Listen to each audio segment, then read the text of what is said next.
outreach and retention at the University of California at Davis for the medical students. And Charlene, I think that positions like yours are so important because many of us realize that it has not been an easy road for students of color, for women to get into medical school. So can you kind of let us know what you do, how you do it, and how you got to where you are? Sure, sure. So first, Diane, thank you so much for having me. Really happy to be here.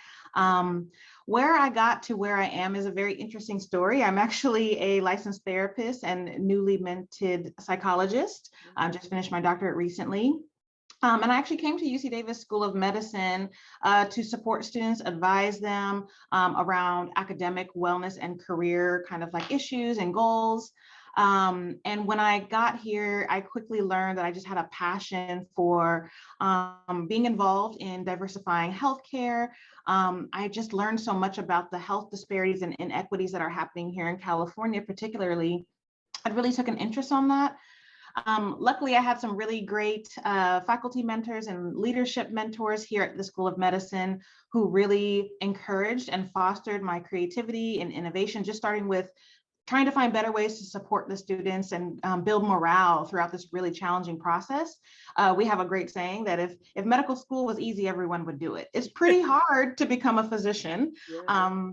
It's a long road to get there. And then once you're there, it can be a really challenging and rigorous experience for our learners. So I was kind of first creating programs to, again, promote wellness and morale. And that really sparked my interest in policy and institutional changes. So I've been now at the UC Davis Health System, where the School of Medicine lives here in Sacramento, California, for almost 12 years now, and have kind of risen through the ranks. And so my current position in leadership has really afforded me to take that to the next level. Having a seat at the table where decisions are made has been such an important lesson and kind of key to success as far as the progression of the work I do, along with many team members here at UC Davis Health and the School of Medicine. So learning a lot about best practices and how we change how we teach our medical students in the face of kind of things that are outside of our control, right? Things that are happening in our communities, that are happening nationally and globally, as far as injustices, social injustices, as far as the pandemic and how that's affected. Exactly. It's changed everything that we do. So that's just a brief overview of kind of where I am today and my journey to get here at the School of Medicine. Sure. Are you a local Sacramentan? Close. I'm pretty adjacent. So I'm actually from Stockton, California, which is about 45 minutes here, born and raised kind of in the Tracy and Stockton area. And then I moved to Sacramento to attend Sacramento State University here in 2002. And then I met my husband. I had intention to kind of, travel and do all these great things. And I met my husband and never left. And he is a native of Sacramento. And so this has been our home since then. And I really enjoy giving back to the community in general and just really have some awesome roots here with family and tons of community members here. Oh, that is so great. And I have to mention, Charlene, where I met you. And we were attending a River Cats game, and there was a very nice woman sitting on my right.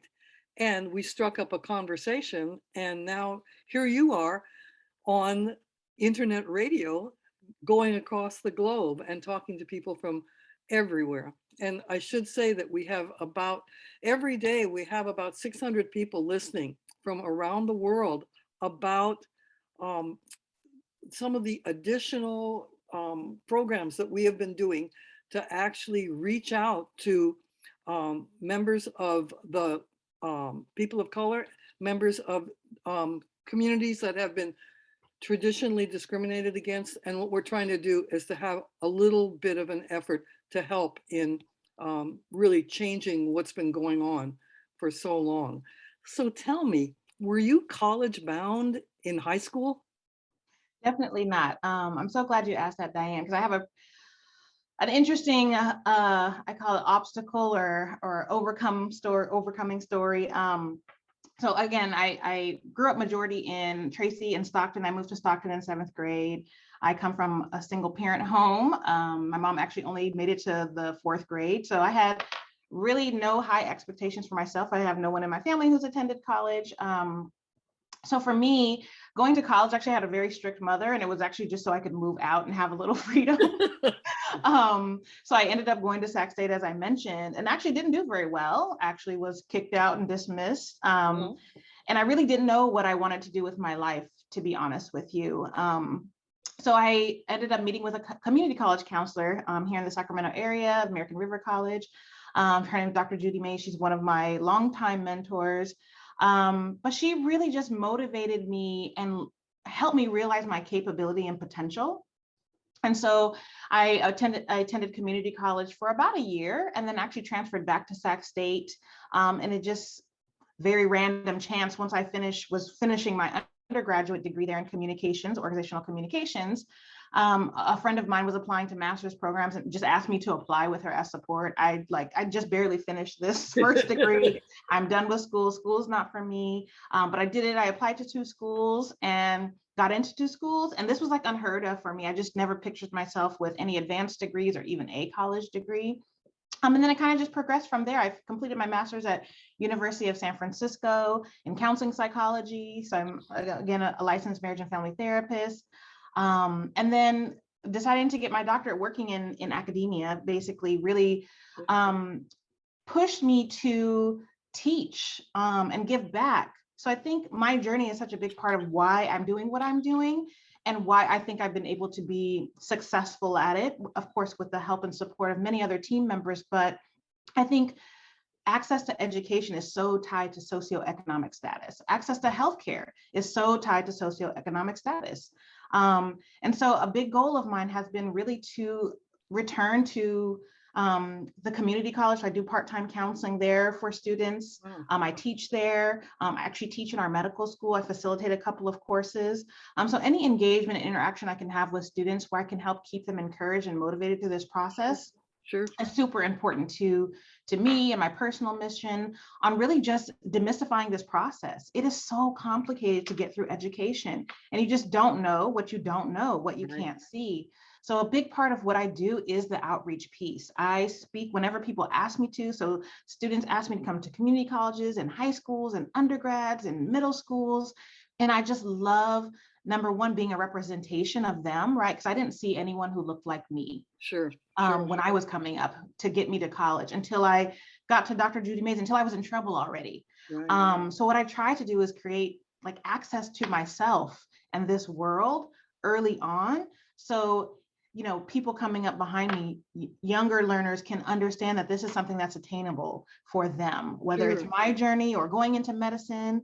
And one thing I always push for is, yes, compartmentalize, you know, get to college and then get to medical school, but always think about what else you're going to do that's going to keep you fulfilled and sustained in a career for the long haul. And I always ask them and encourage them to really consider teaching, being the teacher that you wanted to see as you're going through education, because there's such a low representation of women and people of color, particularly in the STEM fields, in the classroom, at the college level, at the university level, and even at the high school and even lower levels.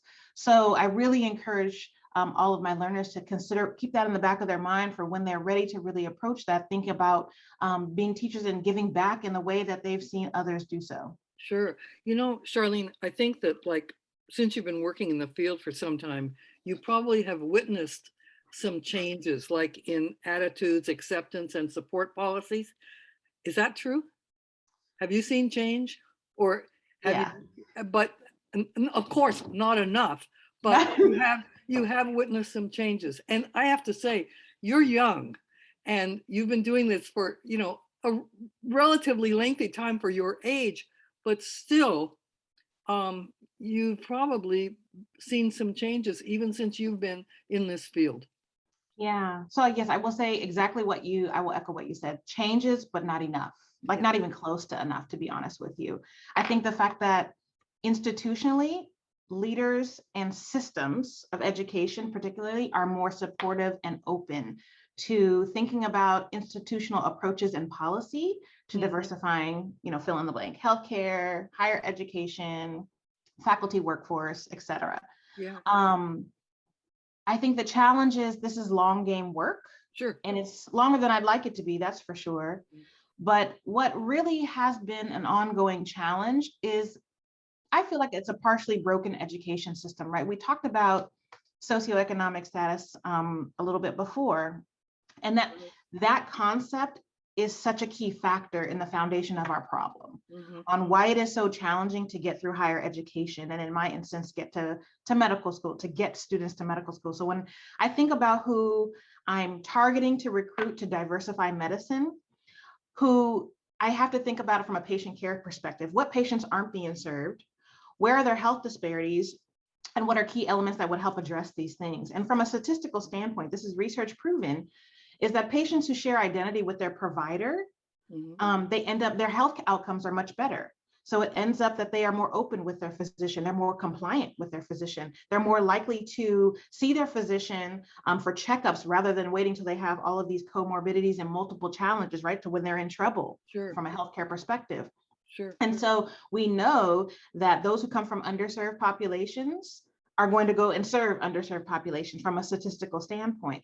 So what we try to do at UC Davis School of Medicine, and a lot in my work, is we really try to go and recruit and build learners from the areas that really need physicians to go back and work in those areas.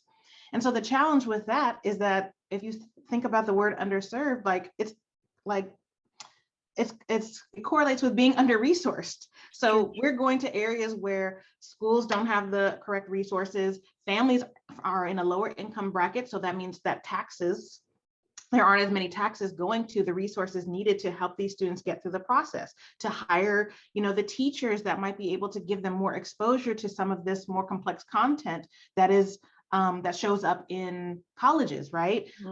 Students are less likely to be able to do self-studying. They're less likely to be successful when they're sitting in these huge lecture halls of 500 people. They need more concentrated and support and academic resources. So all of these things relate back to money. It's all about economics.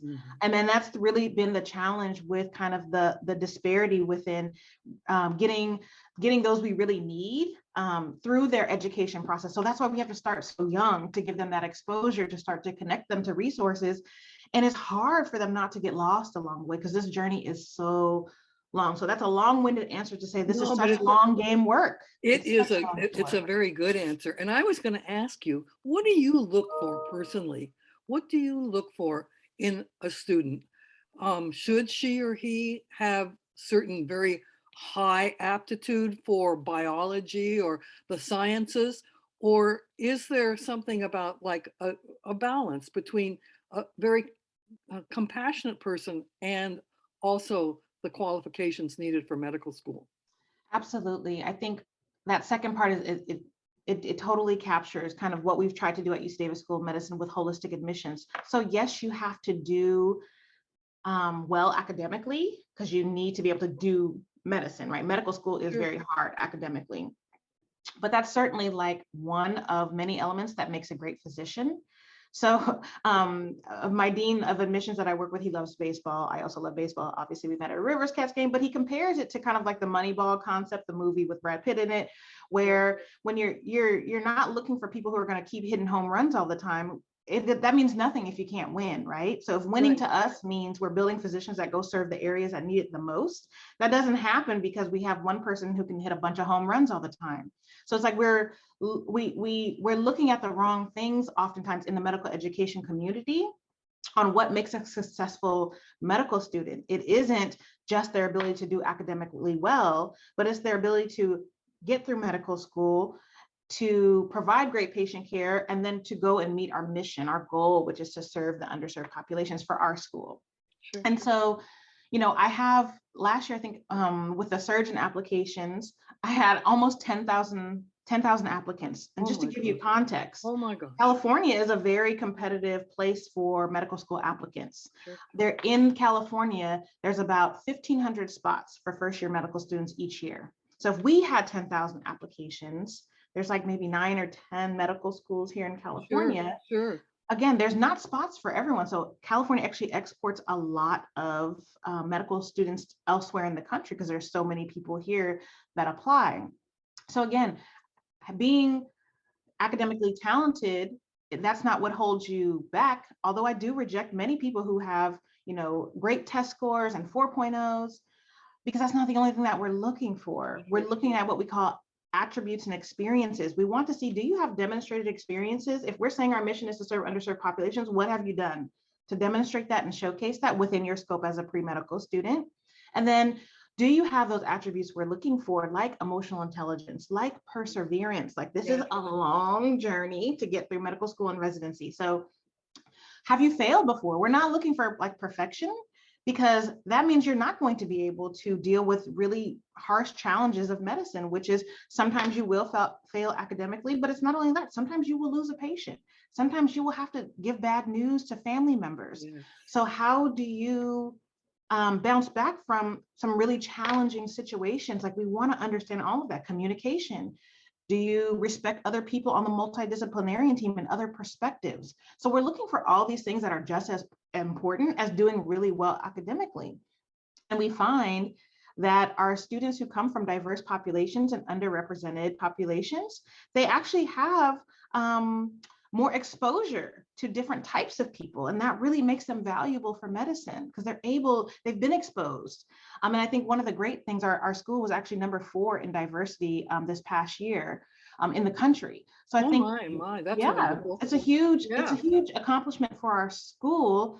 But we're not focused on that number. What we're really focused on is the learning that happens. There's some things you just can't learn in a textbook, but when you're surrounded around by people who are different than you, we want you then to apply that in the patient care setting, right? When you're surrounded by your peers who come from different religions, are differently abled, who have different backgrounds, different socioeconomic statuses, you're getting firsthand exposure and experience and learning from your own peers.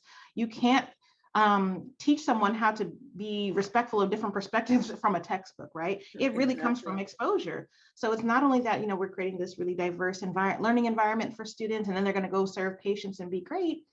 It's really about the peer learning that's happening amongst the students themselves. And that's really been incredible as far as being able to be a part of doing that piece of it and contributing to a positive learning environment. Yeah.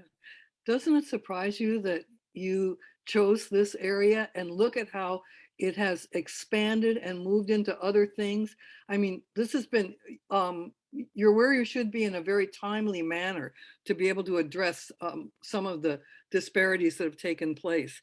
Would you recommend your career area that you've chosen for students who might be interested in helping to make socio-political change in medical school recruitment and medical practice?